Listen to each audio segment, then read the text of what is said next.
Devaya. Om Namo Bhagavate Vasudevaya. We're on chapter 4, text 11. I'm going to go back just a couple of... I'm fine with it. It's nice. Unless you don't want it. I'm going to go back a couple of verses. There's a verse, what happens is this. This is something that when I was a boy, we walked 5 miles uphill in the snow both ways. There's always this when I was a kid, when I was coming up. If you're like 20, you're like, when I was young. You're like, what do you mean, like today? Or you're 30, you're like, when I was a wee babe. You're like, what, like today?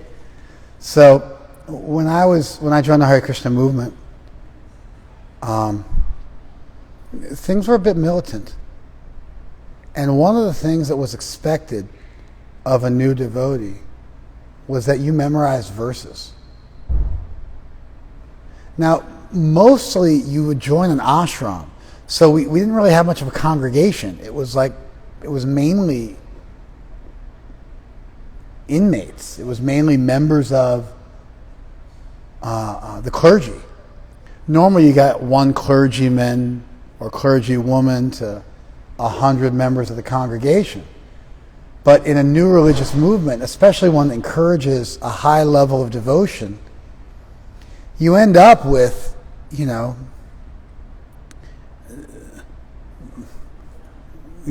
a 1-to-1 ratio almost. One member of the clergy to one member of the congregation. And so we had a large amount of clergy. And so, to be a devotee meant to be a shaven-headed monk or a sari-wearing priestess. Irrespective of that, coming around the temple, even before I joined, it was expected that you memorize Sanskrit verses. And you were considered learned based on the amount of verses you could quote. I probably know upwards of 1,000 verses at this point, maybe even 2,000. Prabhupada, they have verse books of verses Prabhupada quoted. Prabhupada quoted several thousand verses. Some Vaishnavas like Vaisheshika Maharaj, I would guess probably know close to 10,000 Sanskrit verses. It was just expected. I mean, there was, a year of my life where I learned a verse every day.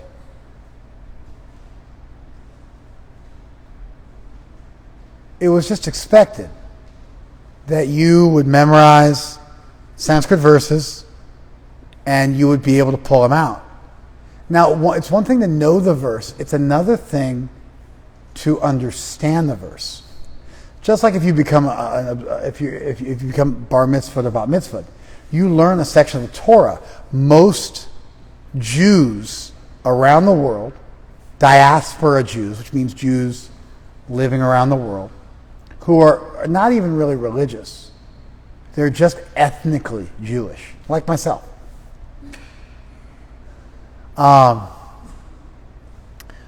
Most ethnic Jews read Hebrew and can pronounce Hebrew, but they don't speak Hebrew. They don't actually understand Hebrew. But they know the language. They could read a section of the Torah, for instance, but they wouldn't be able to explain to you what the words meant. Right? Yeah. So it's one thing to know a Sanskrit shlok, a Sanskrit verse. It's another thing to know what it means. There's a verse here that we just finished, 4:9. It's a kind of a famous verse. Jamma karma. Jamma means birth, like Jamashtami, the day Krishna was born. Jamma karma, karma, activities, birth and activities. Jamma karma cha me divyam. Me means my. My birth and activities are divya. Divya is where you get the English word Divine from, that's right. My birth and activities are divine. Evam yaha veti tatvataha. Veti is where you get the word veti, means he knows. It's like a verbalization, like a verb of the word veda, knowledge. So veti, tatvata, if you know it in truth. Pancha tattva. If you know that, one who knows that in truth. What? My jamma and my karma, my birth and activities, which are divya. One who knows that in truth. Evam, certainly, yaha veti tattvata. Certainly, yaha means one who knows that in truth.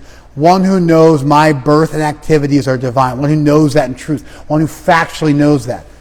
Comprehensively understands that. Jamma karma chamedivyam evam yo veti tattvata. Tyaktva deham. Tyaktva, giving up their body. Giving up their body. Punar, puna, again. Jamma, another birth. Na eti, not these, not this. You won't take another birth when you give up your body. When you die, you won't take another birth. That's a fancy way of saying you'll be liberated.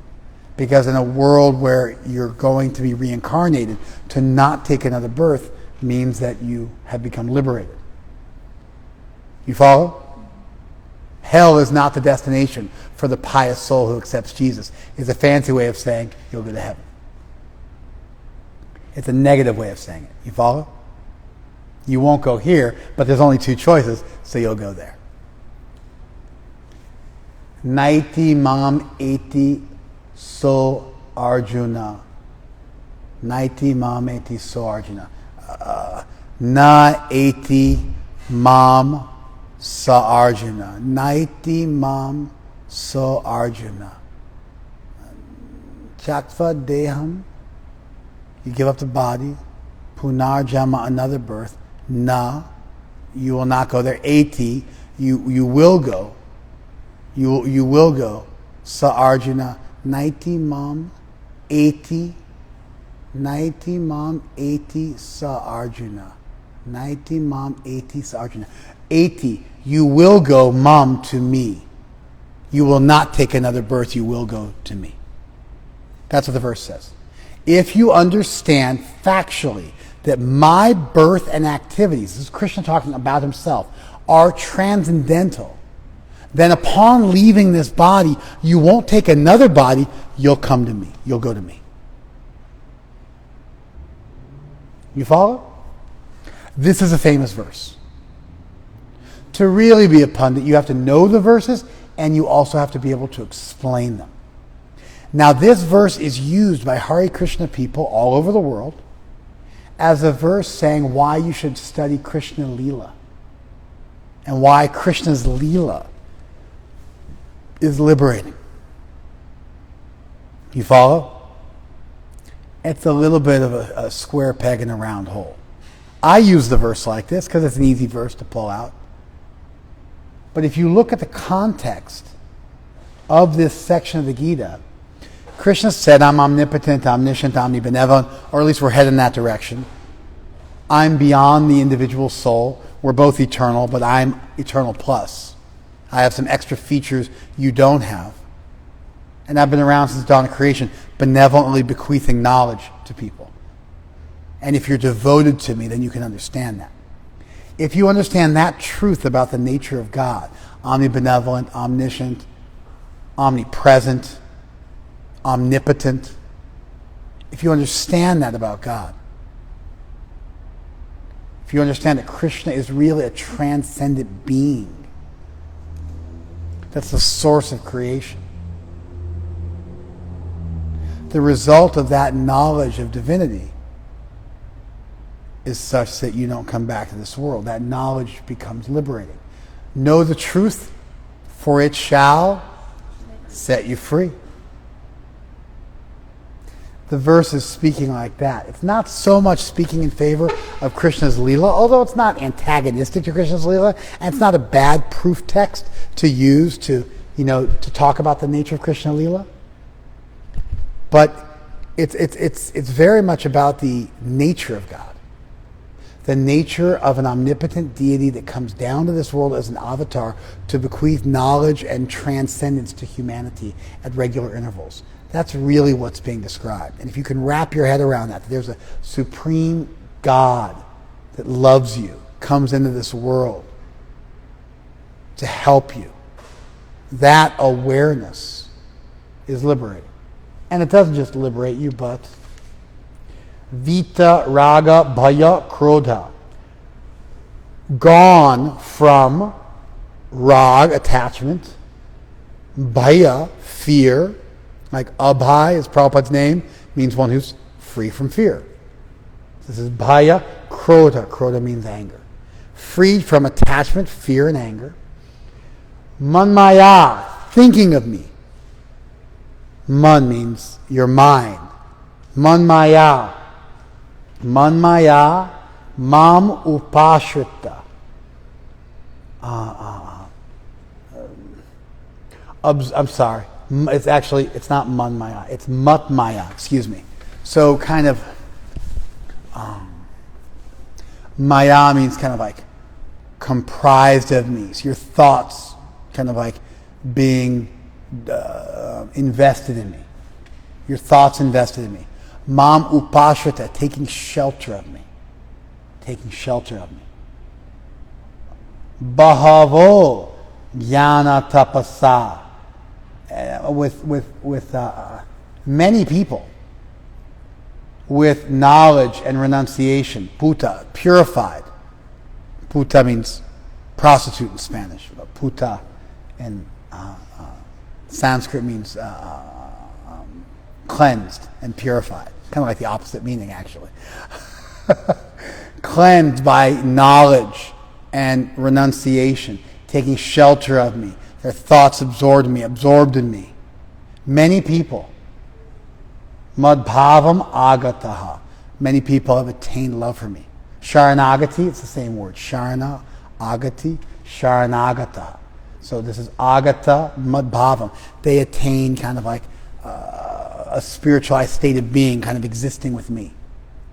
So as a result of knowing Krishna, in the last verse, you become liberated, and that knowledge leads you to being purified by that knowledge, by the concomitant renunciation, by absorbing your thoughts of Krishna, by taking shelter of Krishna. You become freed from lower qualities.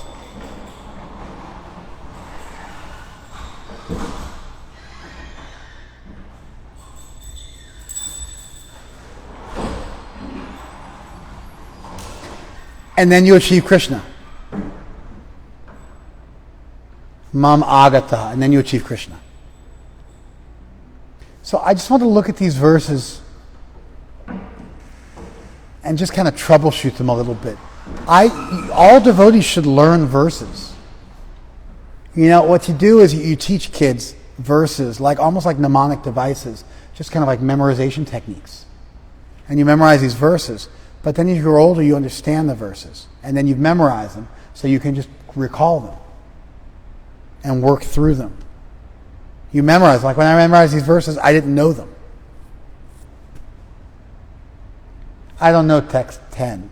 Vita raga bhaya krodha manmaya mamupashrita bahava jnana tapasa bahavo jnana tapasa puta mad agata. Puta madbhavam agata. So anyway, I do almost know the verse. I forgot it. But I almost know the verse. And so, and you go over it a few times and you remember it. Vita raga bhaya krodha manmaya mamupashrita bahavo jnana tapasa puta madbhavam agata. And you remember the verses, and you remember them, and you kind of grease the wheels, and then you remember what the verses mean, and you sort of carry these things around with you. Little gems, little treasure chests you carry around with you that you'll remember and gradually ruminate on through the course of your life. This isn't such a thing anymore. Devotees aren't learning verses all the time anymore. it's unfortunate. It's actually the degradation of our tradition. It's more important to understand what the verses mean. But ideally, you memorize the verses and you understand what they mean. And then you got the best of both worlds. Gajendra was a holy person, a king who got locked in the body of an elephant. And then he was being killed by a crocodile after a long battle in the water, which is a crocodile's terrain. And with his dying breath, he remembered who he was and grabbed a lotus flower, picked it up towards heaven and offered a prayer to Vishnu. And so we want to remember these verses so they etch their way into our consciousness.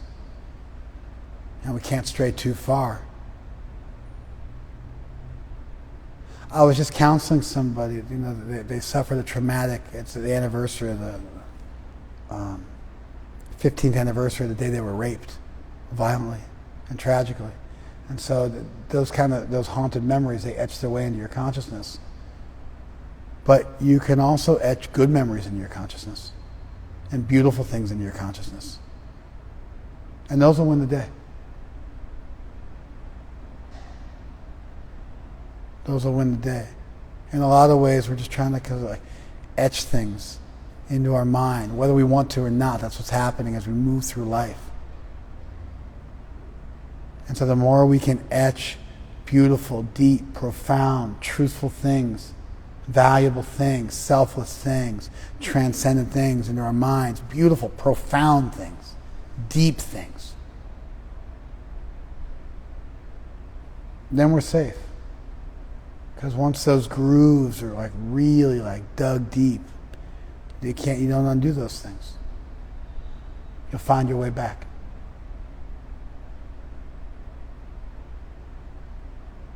So I just want to go over these verses just because when I see them, I remember their beauty and I think about them. And they're oftentimes misunderstood and they're misquoted. But if you look at the context of these verses, they're very much about Krishna as the avatar that's just been introduced and your acceptance of that reality.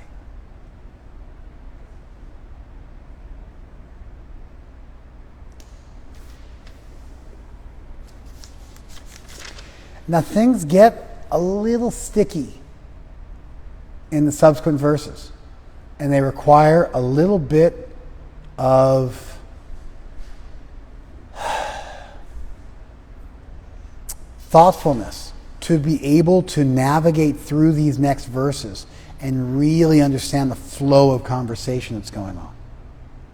And so one of the reasons why I slowed down and went back and introduced the flow of conversation is because I want us to use that to navigate through the subsequent verses.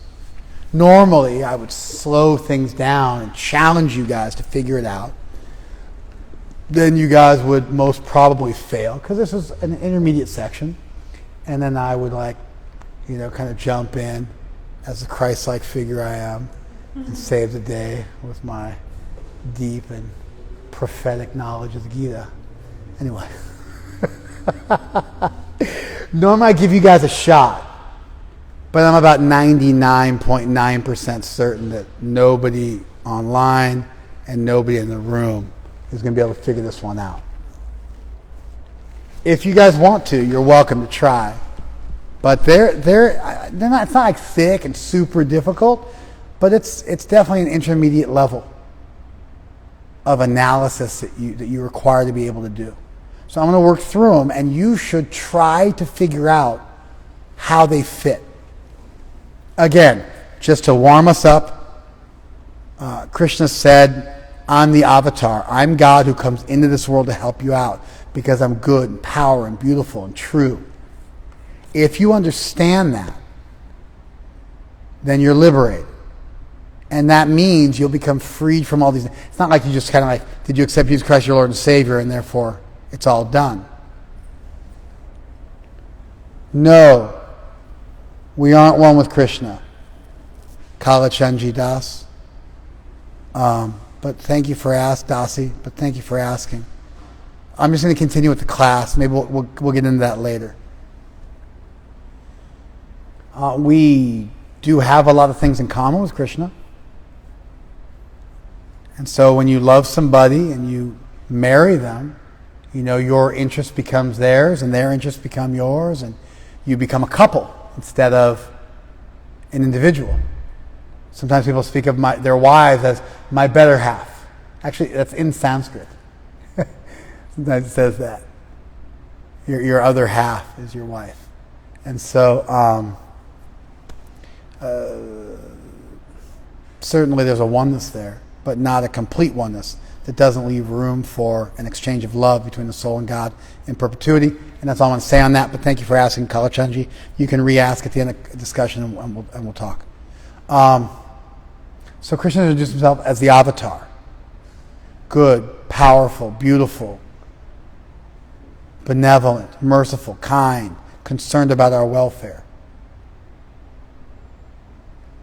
If you understand that, then that knowledge will cause you to become a better person. And you'll achieve liberation. And then Krishna says this: as all surrender unto me, I reward them accordingly. Everyone follows my path in all respects.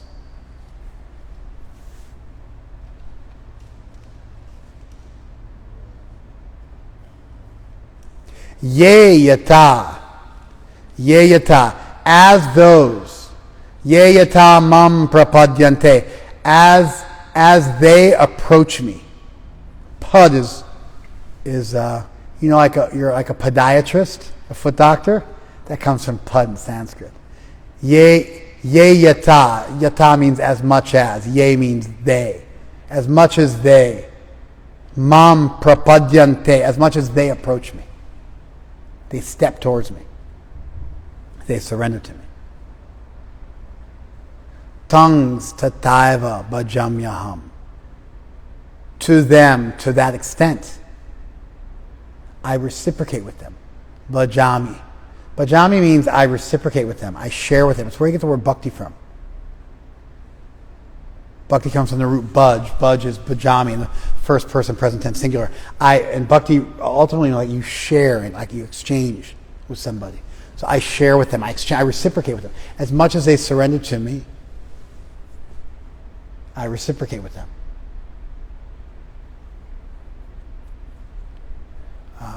Mama vartmanu mana vartmana anuvartante. My path they follow. Manusha, mankind, sarvasha, in all ways. As much as one surrenders to me, I reciprocate with them. I reward them accordingly. All men follow my path in all respects. That's another verse that people memorize. It's another verse. Got 3 in a row. Kind of famous verses in the Gita that everybody memorizes. How does this verse fit the last one? The last one presented an option that you could, if you did understand this, you'd achieve liberation. That creates a dichotomy. To then say everybody's following me doesn't make sense. You follow? It doesn't quite fit, does it? You create a dichotomy where some people follow me and they go back to God. Some people don't follow me and they stay in this world. So then how do you then say everybody's following? You think you know? I mean, I can take a shot at it. Be real loud so I don't have to repeat what you say. I could take a shot at it. Go for it. I mean, I think the key to it is it says in all respects. Then this is just it says everyone follows my path in all respects. So I think that kind of creates a broadness in regard to what Krishna's path is. So if you're molesting a child, you're following God. No. But that's what he just said. That's Mrs. Broad. So you're like the rapists and the murderers. They're all like holy men. Well, didn't the former line talk about... No. I just said the former line created a dichotomy. But this line creates such a broadness, it does away with the dichotomization, which was done in the last verse, where some people are liberated and some people aren't. But isn't not being liberated Sarvasha means in all ways. Sarva means all. Sarvasha, in all ways. Go ahead. So if you applied the all respects to liberation, then it would be, you don't have to be liberated in order to be following Krishna's path, but not necessarily any path you take. The last verse said, forget the last verse. This verse itself says, I'm creating an economy. As much as you come to me, I come to you. And then it says, everybody's following me.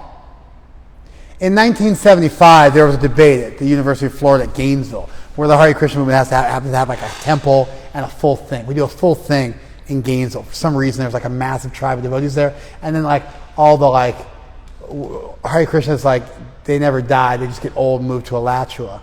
And so they go, like, you go and buy yourself like a few acres of land for like $8 in Alachua, and you live out there, because that's what Hare Krishnas do. Like when they bang out a few kids and they go and retire to Alachua, where there's like no work. And anyway, Alachua is a wonder. It's the largest Hare Krishna community in the country.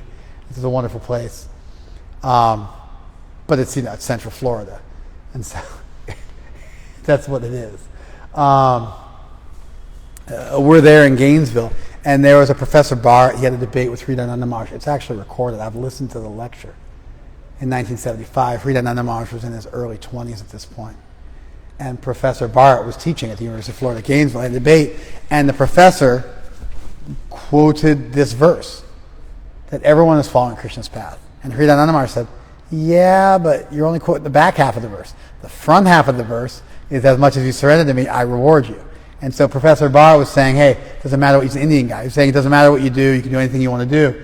And Hridayananda Maharaj challenged him and pointed out that to understand a verse like that went against the first line of the verse. You follow? And the professor was stunned. He quoted a Sanskrit verse, and then the white early 20s devotee had memorized the verse, knew the half he didn't quote, quoted to him, and stunned him in a full debate attended by hundreds of students.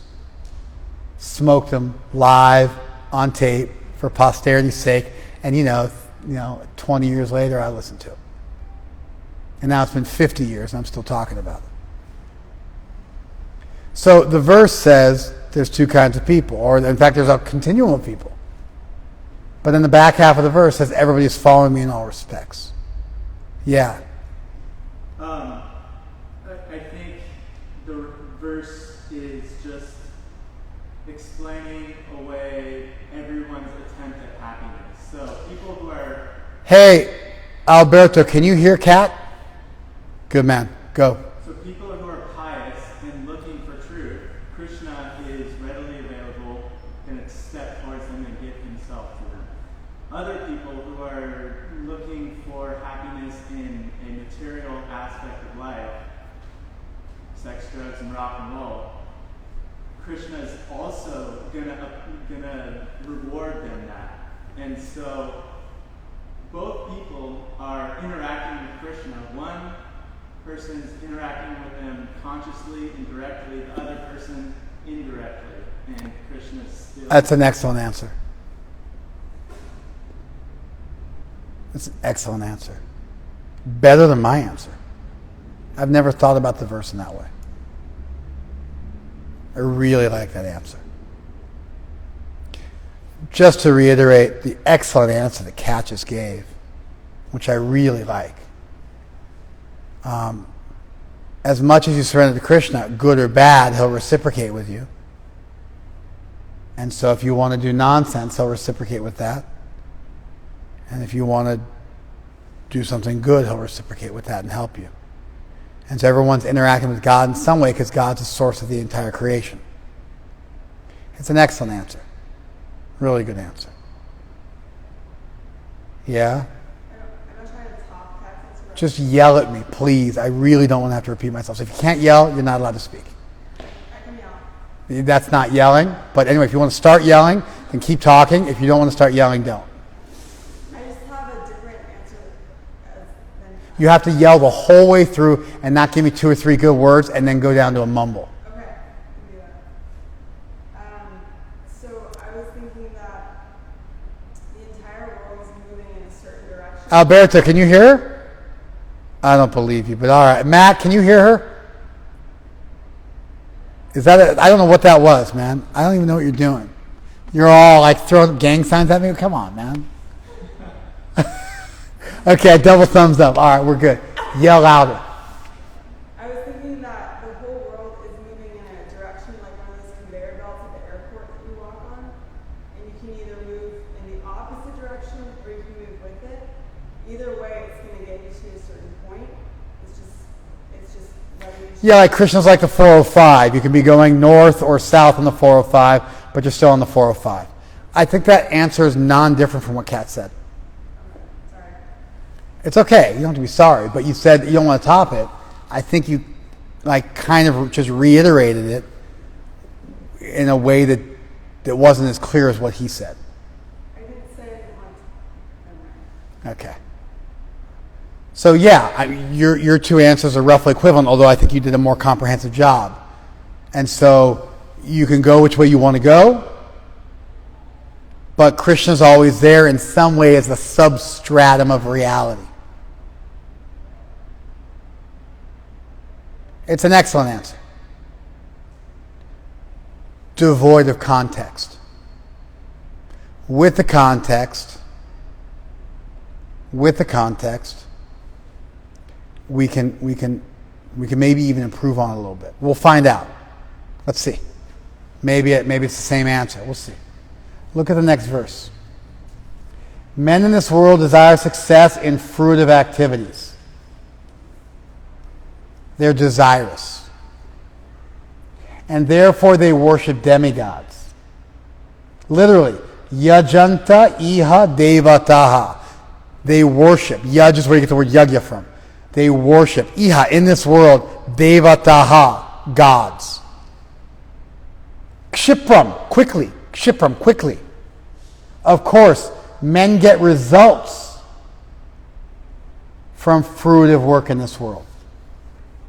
Krishna's making the point here that you can approach Krishna directly, or you can approach Krishna indirectly, and that Krishna has set up a transcendent way of approaching him, understanding his divinity, and becoming absorbed in that divinity, and therefore becoming freed from lust, anger, and greed, or getting enamored and enmeshed in this world, and then doing things in this world, which in the Vedic culture involves worshiping various deities. But those deities ultimately still came from Krishna. And so in that sense, you are still being regulated by Krishna, albeit in an indirect way. Now that is your answer, but it's got some bells and whistles. If your answer was to suffer, it was that it was very interpretive. And it wasn't like Krishna was saying, they're following me because all people in some ways are like subservient to something above them. You were just kind of like assuming that, and you were reading something into the verse. This subsequent verse gives you a much more specific context. You can either worship God directly and become absorbed in how Krishna is transcendental, or you can look at gods or even like powerful people in this world and become enamored by them and get absorbed in that material success. Either way, those two tracks, right, were created by Krishna, and therefore in that sense you have some connection with Krishna. Your answer is much more broad. You know what I mean? Anybody who's under the law of karma is under Krishna. Anybody who's taken birth in this world in any sphere, even if they're an atheist, is ultimately following Krishna. And of course the verse does lend itself to such a broad interpretation, but when you look at the subsequent verse, it gives you a little bit more of a narrow parameter that you should interpret it from. Does that make sense? Did you follow this? I liked your answer though, because not knowing what comes after it, you gave like a really excellent interpretation of it with the verse, and it's still congruent with this later verse, and it's very broad, and it's the cleanest answer you could get without reading ahead. And of course, what I said doesn't dismiss what you've said at all. We following this?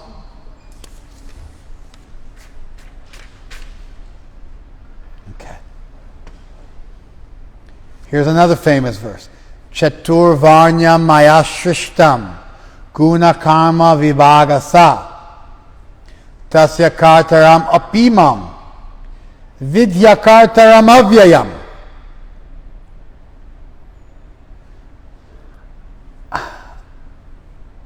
I created this world with 4 varnas.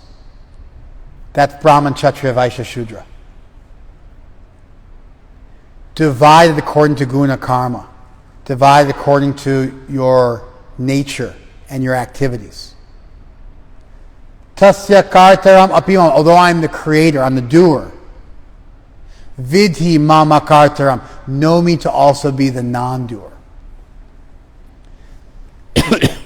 This is another way in which everybody's following Krishna, because everybody is living according to their nature.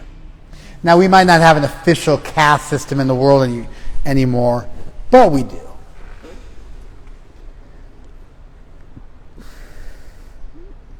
Black people are 4 times as likely as white people to be unemployed.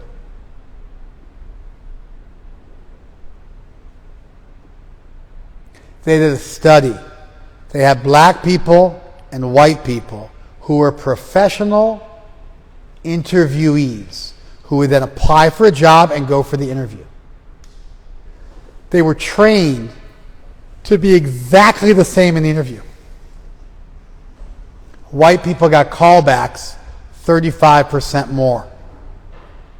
Statistics are white people with the same degree, college education, whatever, are 4 times more employed than black people. A year out of college, something like that. 35% more white people got callbacks for the interview. But all those white people had a recent felony conviction on their application that they disclosed. The black people did not. So white felons who were equal to their black counterparts were 35% more likely to get a call back. Wait, but the black people didn't disclose it? They didn't have it. They didn't have it. The white people didn't have it either. They lied. These are professional test takers who just, they filled out an application exactly the same. But the white people said, I have a felony conviction on my record. And black people didn't. Might have just been a misdemeanor. I can't remember. I want to say felony because it certainly sounds more like, but, huh? They don't ask about this. Then it's a felony. Good. I wanted to be honest, but it's a felony. Or she's ignorant. Yeah, how crazy is that?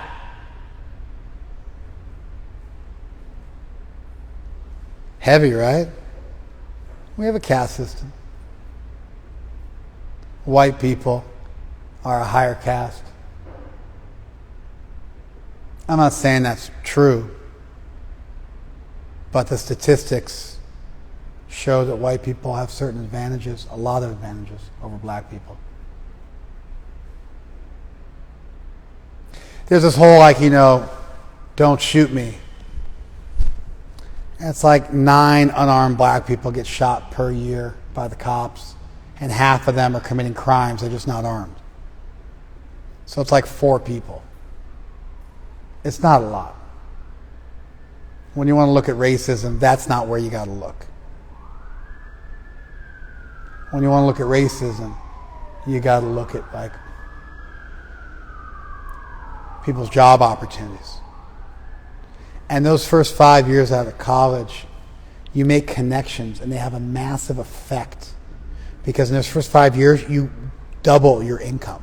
You grow, move jobs a few times, make connections. And so if you're denied employment, you're working at Starbucks at that time, you're really slowed down in terms of accumulating wealth and being able to buy a home, for instance. Also, so many more white people own businesses than black people when you average it out. And you tend to, employ people that you know. And if you're white, you tend to know more white people. If you're black, you know more black people. And so you end up giving those opportunities not because of racism, but because of nepotism. You end up giving those opportunities to people that you know. 60% of people get jobs because of somebody they know. It's a big thing. We have a caste system, college educated versus not college educated. Vocabulary. That's largely based on the environment you grow up in.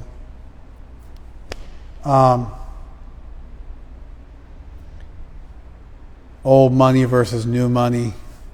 We have all sorts of ways that we critique people, by comparing them to ourselves in a variety of ways. And we have a caste system in this country as well. White collar versus blue collar. Haves and have-nots. If you know, you know. There's so many ways in which we categorize people, relegating some to a lower position because of the way they look, the way they talk.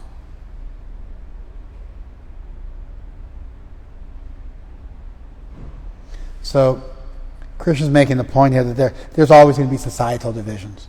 I mean, you find it in Plato's Republic. You find it in the three estates of medieval Europe. You find it in the Indian caste system. You find it in this country, in feudal Japan. You find it in all societies.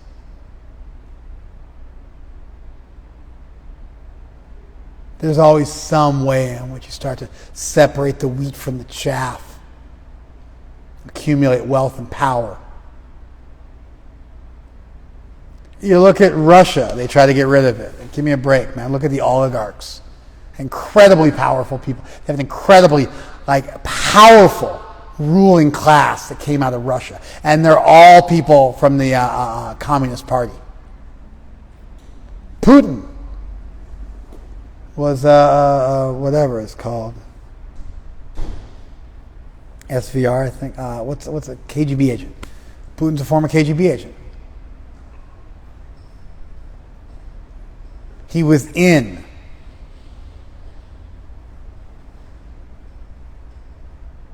China, incredible ruling class. Again, all people are part of the Communist Party. Like you say, okay, there's no classes, but we got to have somebody to make sure there's no classes. Then those people become the high class, who make sure there's no classes, and they start to consolidate power and wealth. Pass it on generationally.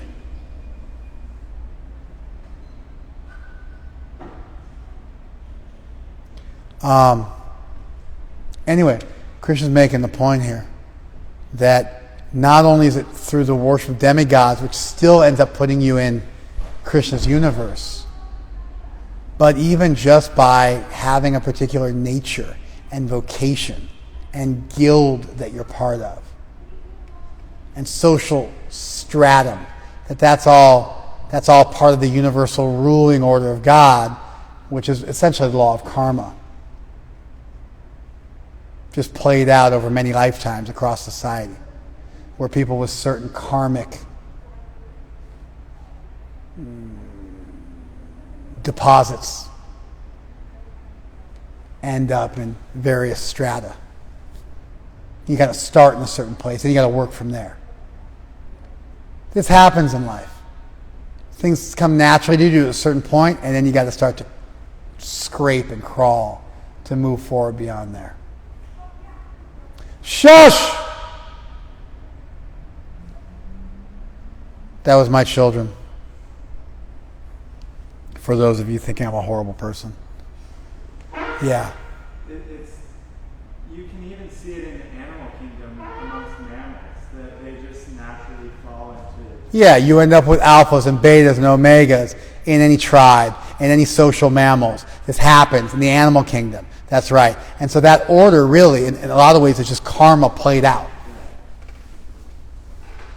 Because you're born into this world with a certain karmic deficit and a certain karmic, asset list. And that gets played out. You got a certain hand you're dealt. So that's another way how everybody's under Krishna's control. But there's an important point to understand. if you know that although Krishna did all that, you should know that although Krishna did all that, he didn't do any of it.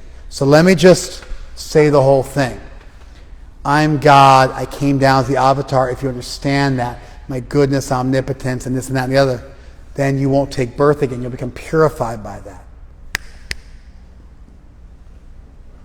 And actually, I've set the whole place up. If you come at me, then I'm going to reciprocate with you. If you come at me wrong, I'll reciprocate with that.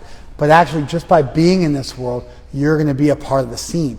Even the worshippers of demigods, even just participating in the divisions of society. Or in the divisions of animal society. But although I set the whole world up like this, and I set up I was a master puppeteer, I'm actually detached. Detached because I let people play it how they want to. I don't unduly influence people. Detached because I'm a transcendent God who by his omnipotence is able to act in this world without becoming of the world, like a lotus is able to be in the water without becoming wet, in the mud, without becoming dirty. You have to know that about God. And that's a really important thing to know about God in the 4th chapter, because we're not quite discussing a beautiful, theistic, bhakti relationship. We are discussing Krishna as God, but still as a model of someone who's in this world but not of the world, that you can literally follow in the footsteps of by being in this world but not of the world. Therefore, Krishna is not really God in this sense, in the sense that you are going to follow Krishna by supplicating to Krishna and worshiping Krishna and being a devotee. In this section of the Gita, Krishna is an ideal person. He's God. But if you watch what he's doing in this world, it sets a model for you how to do your duty without being attached. How to be transcendent even though you're in the world. And in that sense, Krishna becomes like a perfect soul. A liberated soul who's able to move in this world without becoming karmically enmeshed. And that's the most important thing to understand about Krishna in this section. And that'll become clear as we read further verses.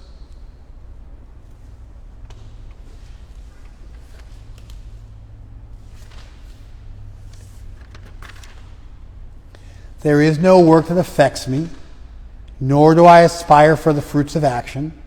One who understands this truth about me also does not become entangled in the fruitive reactions of work.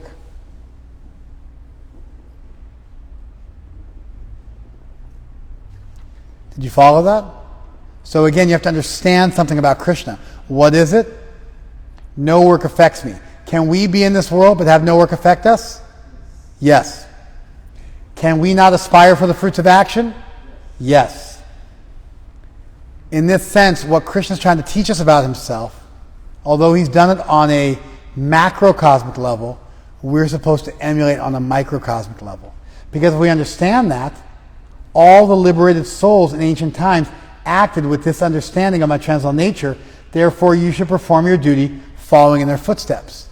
They understood that as God was transcendent but moving in the world, they were also going to follow and be transcendent while moving in the world, and you should also understand that. You see how Krishna is setting an example for us, not merely as a God that's categorically different than us, but as a God that's categorically different, yet at the same time being in this world but not of it, and we're supposed to learn that lesson. It's kind of a pre-bhakti lesson, really. And so although those early verses could be interpreted as like surrender to Krishna and love Krishna, and it's a little bit of foreshadowing, we're still very much on a gradual path in Krishna's exploration of theism. And so although that verse could be about Krishna Lila, and it says, Bhajami, I will reciprocate, like, and you surrender yourself completely to Krishna, and he'll take over. And so although that option is there, and it's like a little bit of foreshadowing, and it's hinted at in every chapter, if you really read the chapter straight through, in congruence, we're still being taken on a very gradual path, where although Krishna's God, he's setting a superlative example for us to follow, and that's been directly stated here. You following this?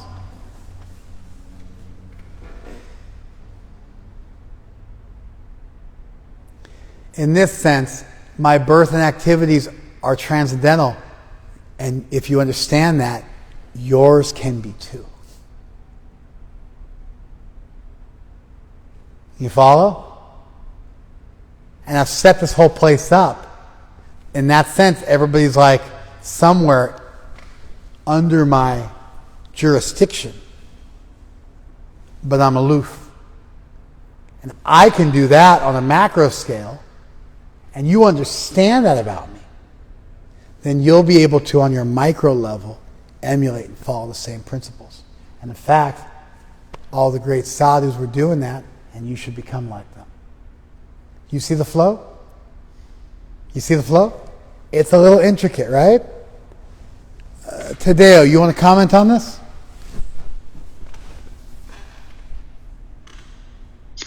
Yes, Prabhu. Thank you for this explanation. It's really valuable to know. My comment is, I got two things that Krishna is trying to communicate to us here. I want to confirm with you if it's correct. If I follow in Krishna's footsteps by working and not being attached to it, I can attain liberation. But that's different from bhakti, which is the understanding of Krishna's leelas that would allow me to develop love for Krishna and also attain liberation as a byproduct. Is that correct? I don't find any fault with what you said, but your statement, somebody's got to mute themselves. I'm hearing feedback. Please mute yourself. But you've left something out that I thought was important. And so I'm just going to say it again today. Listen carefully. I'm going to go all the way through. See if you can spot what you left out. Krishna says I'm the avatar. And if you understand that, how I'm coming into this world to help everybody, then you'll achieve liberation. You'll become purified, and then you'll achieve liberation. Actually, everybody's following me. How? Even if they're worshiping the demigods, they're following me. Even if you're just participating in any societal structure, even the natural order of things, you're following me. Which is just, and that's just karma played out. Really, what I want you to understand about me is that although I'm working on a macro scale, I'm not actually in this world. I'm transcendent. And many great souls have understood this. And they've acted like I have. And they've achieved liberation. And you should too. Therefore, what I want you to get from this is that you can follow in my footsteps and you can become like me. And in that sense, I'm a superlative example of what a transcendentalist looks like, although I'm also God. Do you see the difference? No, you don't, because there's no difference in what you said and what I said. Here's the difference. Here's the difference. At the same time, there's a subtle sense in which by using words like bhajami, which is where you get the word bhakti from, I share with you, I reciprocate with you. By talking about prapadyante, which means approaching, but it also is used in Sanskrit to mean surrendering to me. By talking about my birth and activities as transcendental, by introducing myself as God, I'm starting to sow the seeds of full bhakti. And for a devotee who reads these verses, naturally they will read them in a bhakti-esque way and kind of fit a square peg into a round hole. And it's not wrong. It's a little subtle, but there's some foreshadowing. And some of these same concepts later on in the Gita will fully get, what do I want to say, fleshed out. And it'll become a full system of bhakti and love and devotion. But right now it's a little more on the subtle side. And if you flow through with the verses are what I just described. But if you know what's coming later, you'll see some of the language, which will then get fleshed out and become bhakti proper. Therefore, it's not wrong for devotees to co-opt these verses, because they find good evidence for their co-opting of these verses later on the text, but we're still kind of in a foreshadowing section. And only by looking at both, and actually the other one is unnecessary. That's just like a bonus prize if you understand the bhakti. But if you want to follow the chapter, the only way to do so is to adopt the first understanding I offered. Because that's what allows you to understand all these verses in unison. Otherwise, it's like Krishna seemed to take like a major step backwards. Did you follow that? Okay, now you see where the thing you left out was that foreshadowing, right? And I was forced to kind of explain it in a lot more detail. You get it? This is why I'm waiting around for really smart students that I can start to teach all this stuff to, and then there's more. There's more in here. But we got to get this stuff down. We got to get this stuff down. You guys got to understand this stuff. And you got to pick up the flow. Sometimes it's easy. This one's a little more. It takes a little more. You have to resist the temptation to read too much into the verses. And you have to let context be king. And you have to allow your understanding of the verse. Otherwise you end up with a staccato understanding where the verses don't flow from one to another beautifully like a string of pearls. But they become almost like individual verses. And there's no real thread of connection. But if you don't do that, grab a hold of those verses and make them too bhakti, then Krishna takes you on a journey. Even the intelligent are bewildered in determining what is action, what is inaction, what's karma and what's akarma. Now I shall explain to you what action is, knowing which you shall be liberated from all misfortune. I think we're going to finish there because there's 6 or 7. What? I missed something? Did you go 15? Yeah, I did 15. I did. That's when I explained how we were supposed to follow in those footsteps. That sprung off of 15. I'm going to stop it there because the next section really, to really understand it, you have to study it, and it's going to take an hour for us to go through 6 or 7 verses. So we'll stop there. We got time for a little bit of something. Somebody want to say something? Yes, loud.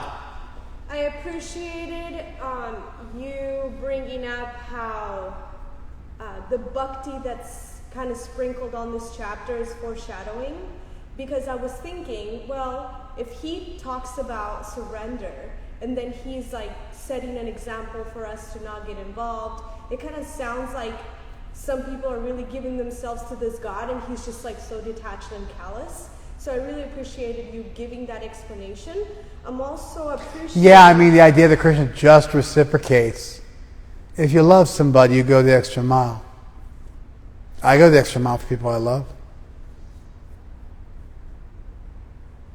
And so a deity who's not purchased by his devotees' love to a fault is imperfect. You know?